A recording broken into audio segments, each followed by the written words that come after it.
إن تنصروا الله ينصركم ويثبت أقدامكم. السلام عليكم ورحمة الله وبركاته. إن الحمد لله نحمده ونستعينه ونستغفره ونعوذ بالله من شرور أنفسنا ومن سيئات أعمالنا. من يهده الله فلا مضل له ومن يضلل فلا هادي له. وأشهد أن لا إله إلا الله وحده لا شريك له وأشهد أن محمدا عبده ورسوله. أما بعد فإن أصدق الحديث كتاب الله وخير الهدى هدى محمد صلى الله عليه وعلى آله وصحبه وسلم وشر الأمور محدثاتها وكل بدعة ضلالة.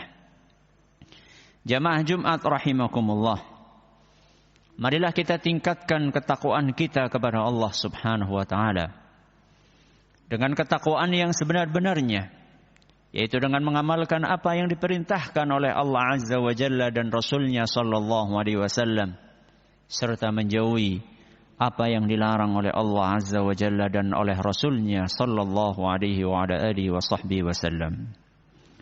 Jamaah Jumat yang semoga dimuliakan Allah, hanya pohon yang berbuah ranum yang akan dilempari batu.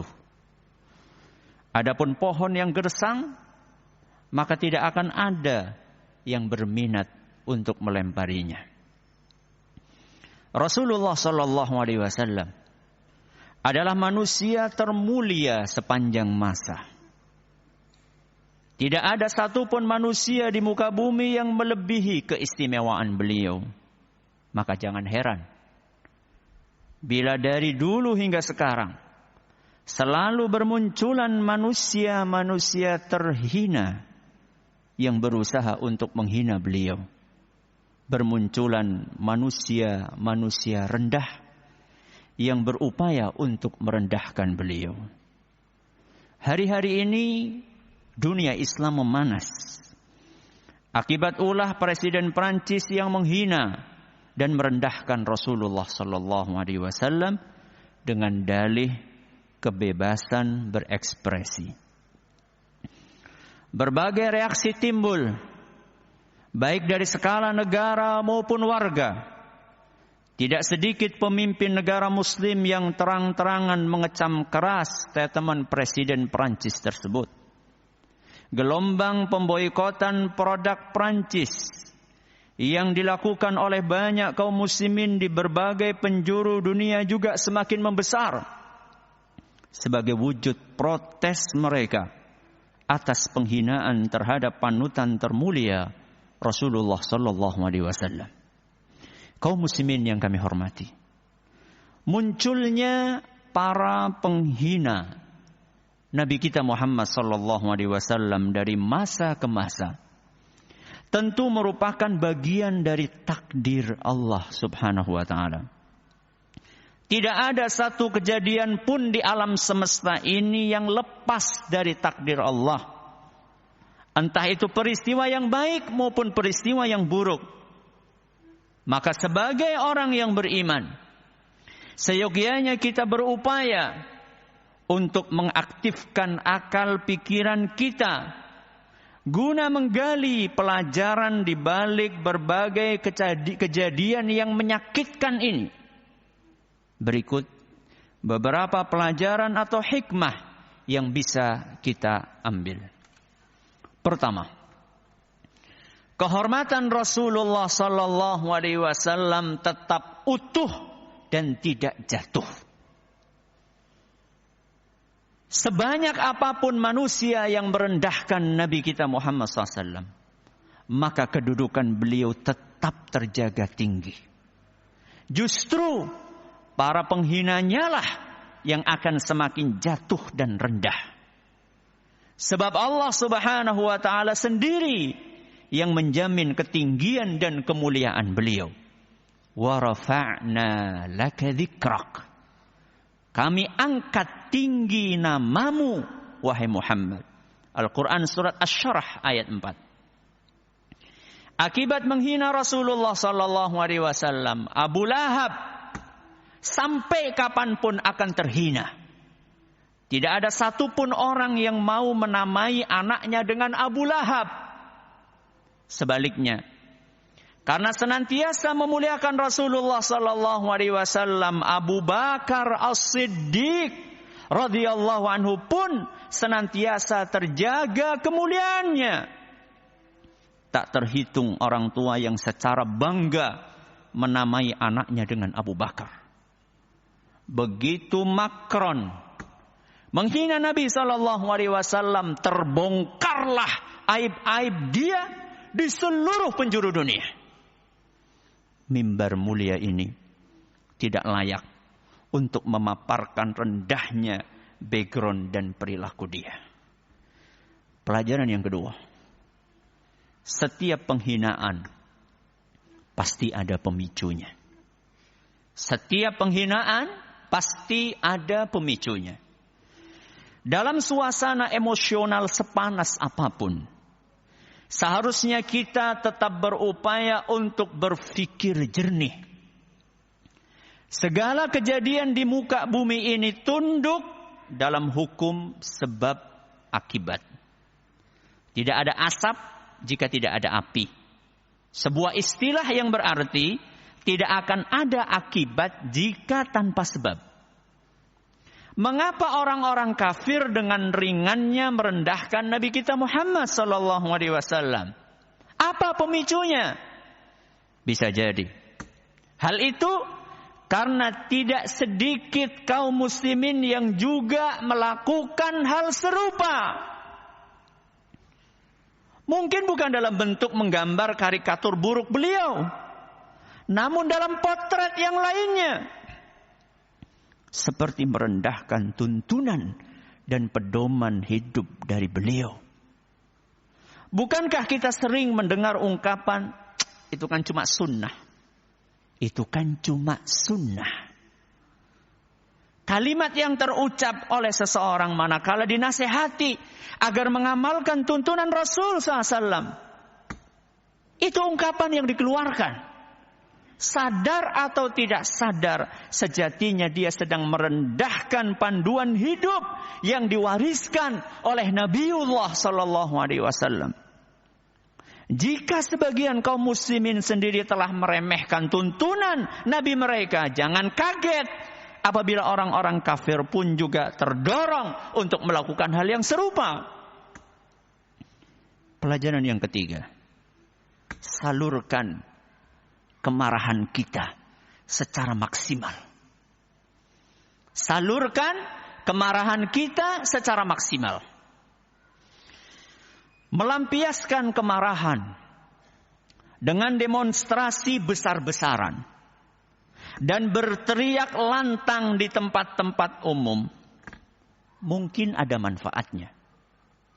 Namun, jika kita menginginkan manfaat yang lebih maksimal dan tidak bersifat sesaat, maka kemarahan tersebut seharusnya disalurkan dengan lebih elegan lagi.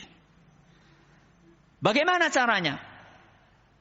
Ayo, kemarahan ini kita salurkan dengan lebih gemar dan tekun dalam mempelajari sejarah kehidupan Nabi kita Muhammad sallallahu alaihi wasallam. Sehingga kecintaan, pengagungan, penghormatan dan pemuliaan kita kepada beliau akan semakin tumbuh subur. Ayo kita praktekkan tuntunan beliau dalam seluruh aspek kehidupan keseharian kita. Berakidah sesuai dengan akidah beliau. Beribadah sesuai dengan ibadah beliau. Berakhlak sesuai dengan akhlak beliau. Bermuamalah dan berbisnis sesuai etika beliau. Sehingga akan semakin banyak orang yang jatuh cinta kepada Rasulullah sallallahu alaihi wasallam karena mereka bisa melihat dengan mata mereka sendiri potret-potret nyata kemuliaan beliau di mana-mana. Bukan sekedar membaca tulisan yang tertulis di buku-buku sejarah. Aqulu qawli hadha wa astaghfirullah li wa lakum wa li jami'il muslimina wal muslimat fastaghfiruhu innahu huwal ghafurur rahim. Alhamdulillahi wahdah. Wassalatu wassalamu ala man la nabiyya ba'dah. Wa ala alihi wa sahbihi wa man ittaba'a hudah ila yaumil qiyamah, amma ba'd. Sidang Jumat yang kami hormati. Pelajaran yang keempat. Membangun kemandirian ekonomi umat. Membangun kemandirian ekonomi umat. Islam adalah agama dengan jumlah pemeluk terbesar kedua di dunia. Hari ini lebih dari 2 miliar Muslim di seluruh dunia. Jumlah yang fantastis. Namun sayangnya tidak berbanding lurus dengan pemanfaatan mereka terhadap potensi besar tersebut. Dengan adanya seruan pemboikotan produk Perancis oleh Majelis Ulama Indonesia, banyak orang yang mulai melek bahwa ternyata selama ini mereka adalah umat konsumen, bukan umat produsen. Hampir seluruh kebutuhan keseharian kita, dari ujung rambut sampai ujung kaki, ternyata diproduksi oleh non-muslim. Walaupun sudah tertinggal jauh, seharusnya kita mulai berupaya untuk membangun kemandirian ekonomi umat. Rasulullah sallallahu alaihi wasallam adalah teladan utama kita dalam hal ini. Setelah para sahabat hijrah ke Madinah, mereka menghadapi berbagai tantangan hidup, di antaranya di sektor ekonomi. Tantangan itu berupa pertambahan jumlah penduduk yang drastis. Namun sektor ekonomi Madinah masih dikuasai oleh orang Yahudi. Selain itu, cadangan bahan pangan juga menipis karena berkurangnya suplai barang dari luar akibat konflik antara Madinah dan Mekah. Sehingga saat itu porsi makanan untuk 1 orang dimakan oleh 2 sampai 3 orang.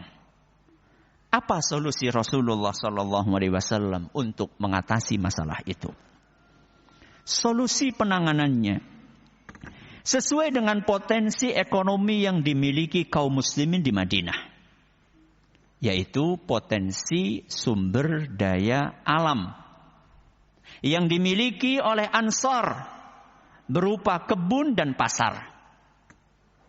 Potensi yang sebenarnya kurang memadai ini dimanage secara hebat oleh Rasulullah SAW. Sumber daya alam kaum Ansar yang ahli bercocok tanam disinergikan dengan sumber daya manusia kaum Muhajirin yang ahli dalam berdagang. Yang satunya ahli nanam, yang satunya ahli dagang. Oleh Nabi SAW disinergikan. Letak geografis Madinah yang sangat potensial sebagai jalur transit perdagangan antara selatan dan utara Jazirah Arab juga menjadi salah satu faktor penentu keberhasilan pembangunan ekonomi Islam saat itu. Gak butuh waktu lama. Hanya dalam rentang 8 tahun saja, pasar Madinah menjadi pasar termaju di Jazirah Arab. Rasulullah SAW juga menerapkan strategi apik dalam memenuhi suplai barang kebutuhan masyarakat Madinah. Beliau melakukan kontrak politik dengan kabilah-kabilah Arab di sekitar Madinah yang walaupun secara akidah mereka berbeda, namun dapat memberi dampak positif bagi kehidupan ekonomi umat. Strategi lain yang diterapkan oleh Rasulullah SAW untuk memenuhi suplai kebutuhan pangan ialah memanfaatkan sumber daya alam.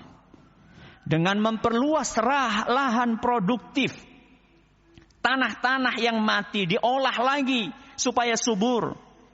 Kemudian beliau juga membangun pasar baru untuk dijadikan sebagai role model pasar ideal berdasarkan syariat Islam.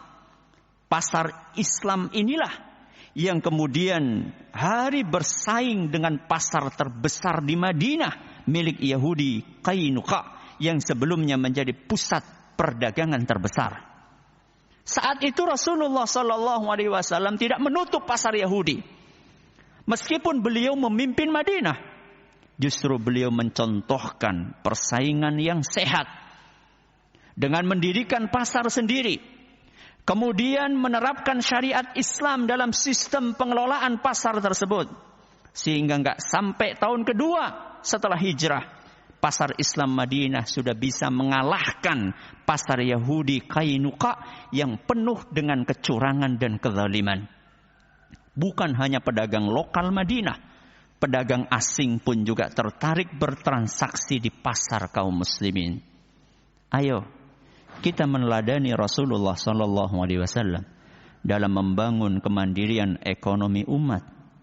Walaupun bentuknya dengan kecil-kecilan membuat produk sendiri atau membeli produk saudara kita sesama muslim atau melarisi warung tetangga kita. Hada wa sallu wa sallimu rahimakumullah على الصادق الأمين كما أمركم بذلك مولاكم رب العالمين فقال سبحانه إن الله وملائكته يصلون على النبي يا أيها الذين آمنوا صلوا عليه وسلموا تسليما اللهم صل على محمد وعلى آل محمد كما صليت على إبراهيم وعلى آل إبراهيم إنك حميد مجيد اللهم بارك على محمد وعلى آل محمد كما باركت على إبراهيم وعلى آل إبراهيم إنك حميد مجيد ربنا ظلمنا أنفسنا وإن لم تغفر لنا وترحمنا لنكونن من الخاسرين ربنا اغفر لنا ولإخواننا الذين سبقونا بالإيمان ولا تجعل في قلوبنا غلا للذين آمنوا ربنا إنك رؤوف رحيم ربنا لا تزغ قلوبنا بعد إذ هديتنا وهب لنا من لدنك رحمة إنك أنت الوهاب ربنا آتنا في الدنيا حسنة وفي الآخرة حسنة وقنا عذاب النار وصلى الله على نبينا محمد وعلى آله وصحبه ومن تبعهم بإحسان إلى يوم الدين وآخر دعوانا الحمد لله رب العالمين.